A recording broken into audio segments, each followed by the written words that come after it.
A single Blackwell rack from Nvidia draws 120 kilowatts. That's 12 average American homes, running through one server cabinet. Air cooling caps out at 40 kilowatts. Period. Vera Rubin lands at 200 kilowatts plus per rack. 2.3 kilowatts per GPU. Thermal density on a Blackwell die is now higher than a nuclear reactor fuel rod. The math doesn't work. Welcome to the AI liquid cooling boom. Here's the part that doesn't add up. The biggest beneficiary of the AI cooling build-out isn't a thermal company. It's a Texas HVAC contractor whose backlog just doubled. Let's start with the physics. A modern air-cooled data center rack tops out around 30 to 40 kilowatts. With cold aisle containment and aggressive fan walls, you might push 50. That's the ceiling. Then Nvidia shipped the GB200 NVL72. One rack. 72 GPUs. 120 kilowatts of heat to dissipate. The next platform, Blackwell Ultra GB300, lands at 140. Vera Rubin, due late 2026, is 200 kilowatts plus per rack, at 2.3 kilowatts per GPU. You cannot move that much heat with air. Period. The thermal density per square inch on a Blackwell die is now higher than a nuclear reactor fuel rod. Liquid is no longer optional. It's the default for any rack with an AI accelerator inside. 3 technologies, 3 trades. Rear door heat exchangers. A radiator bolted to the back of the rack. Air still cools the chip, liquid removes heat from the air. Cheap. Retrofit friendly. Tops out around 80 kilowatts. The bridge technology. Direct-to-chip liquid cooling. Cold plate strapped to the GPU and CPU, coolant, usually a glycol water mix, circulates through manifolds. Captures 60 to 70% of rack heat directly at the source.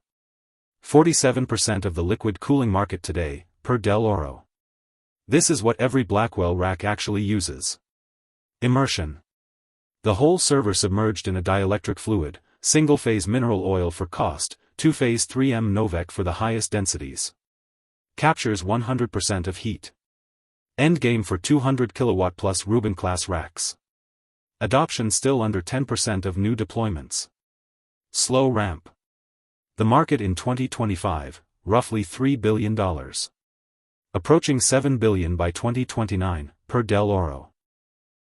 Now the listed names. Start with the obvious one. Vertiv, ticker VRT, acquired CoolTera in 2023. Today, Vertiv's CoolPhase liquid cooling line ships with every major hyperscaler GB200 deployment. Q4 2025 book-to-bill ratio, 2.9. For every $1 of revenue, they booked nearly $3 of new orders. Full year 2025 revenue, $10.2 billion. Adjusted earnings up 47%.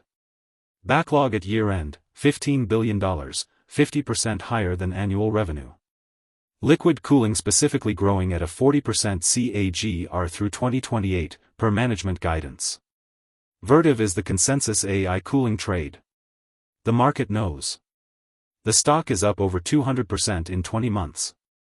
In my view, the easy money has been made. The interesting setup is somewhere else. Now the underrated trade. Modine Manufacturing, ticker MOD, 100-year-old radiator company from Wisconsin. Used to make truck cooling. Then they bought Scott Springfield in 2023 and pivoted hard into data centers. Climate Solutions segment, that's the data center business, was $356 million in fiscal 2025. Trailing 12 months ended September 2025, $1.6 billion. Fiscal 2026 guidance, approaching $2 billion.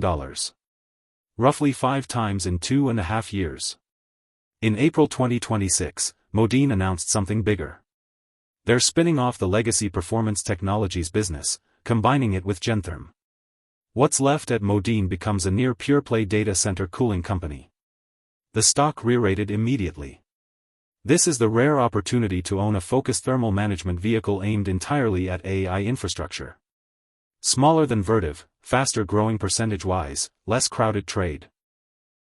Now the heavyweight. Trane Technologies, ticker TT, $21 billion in revenue. 20% growth in 2025, for a company this size, remarkable. In December 2025, Trane unveiled the industry's first comprehensive thermal management reference design for gigawatt-scale Nvidia AI factories. Joint engineering. The reference design integrates chillers, cooling distribution units, and liquid-to-air heat exchangers into a single stack. In February 2026, Trane closed the acquisition of Stellar Energy Americas, a modular data center cooling specialist. The strategy is clear: own the entire thermal stack, from grid-side chiller plant to chip-side cold plate. The only listed company that can credibly do all of it. Trane is the safe, scaled, full-stack play.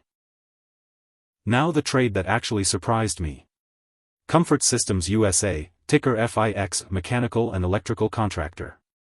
They install the cooling. They don't manufacture it. Boring business, exactly why nobody's paying attention. 2025 revenue, $9.1 billion, up 29.5%. Earnings per share, $28.88. Up 98%, nearly doubled in 12 months. Backlog at year-end, $11.94 billion, up 99.3% year-over-year. Tech sector, overwhelmingly data center hyperscalers, is now 45% of total revenue. Modular construction, 18% of the business. Vertiv's backlog is $15 billion. Comfort Systems USA's is nearly 12. But Comfort Systems trades at a meaningfully lower forward multiple, and the backlog is growing twice as fast in percentage terms. This is the picks and shovels trade hiding in a dull HVAC contractor wrapper. One more name worth knowing. nVent Electric, ticker NVT. $3.83 billion in revenue. Q4 2025 organic growth, 42%. They've deployed over 1 gigawatt of liquid cooling capacity since 2020. 2 acquisitions worth tracking. Tracked, closed 2024 for $695 million, gave them custom electrical control buildings, the prefab structures hyperscalers drop on greenfield sites. In April 2025, they closed the electrical products group of Avail Infrastructure Solutions for $975 million. nVent now sells the rack enclosures, the cooling distribution units, and the busways. The full container around the silicon. Quietly building a one-stop shop for everything that surrounds the GPU. For the small-cap watchers, one more name. AAON, ticker AAON, Tulsa-based. Was a commercial rooftop HVAC company for decades. Their BASX brand is the data center play. BASX 2025 sales, $181 million, up 138.8%. BASX backlog, up 141% year-over-year. Total AAON backlog at year-end, $1.83 billion, up 111%. Smallest company in this episode. Highest percentage growth. Bigger execution risk, but the biggest re-rating potential if BASX continues to deliver. The landscape on one screen. 10 listed names. Vertiv, $10.2 billion revenue, $15 billion backlog, the leader. Comfort Systems, $9.1 billion revenue, $11.9 billion backlog, the contractor doubling fastest. Trane, $21.3 billion revenue, the full-stack scaled play. Modine, $2.58 billion total, the pure-play pivot. nVent, $3.83 billion, the rack and power wrapper. AAON, $1.4 billion total, the small-cap wildcard. Plus 3 adjacencies. Carrier and Johnson Controls, $22 and $23 billion in revenue, diversified HVAC giants with smaller direct AI exposure. Honeywell, $36 billion, building management and sensors. Watch for Acetec out of Oslo and Cool IT Private, both potential M and A targets if Vertiv wants to consolidate the direct-to-chip stack. What happens next? Most likely path. Liquid cooling spend grows from roughly $3 billion in 2025 to $7 billion by 2029. Direct-to-chip stays dominant near-term. Immersion adoption ramps slowly, accelerating only when Rubin Ultra ships in late 2026. Probability the listed names compound earnings at 20% or better through 2027, in my view, around 65%. Probability of meaningful M&A, a hyperscaler buys Cool IT, or Vertiv buys Acetec, around 50% within 18 months. Watch 3 signals. Hyperscaler liquid cooling penetration in new builds. Above 70%, Vertiv and Modine compound.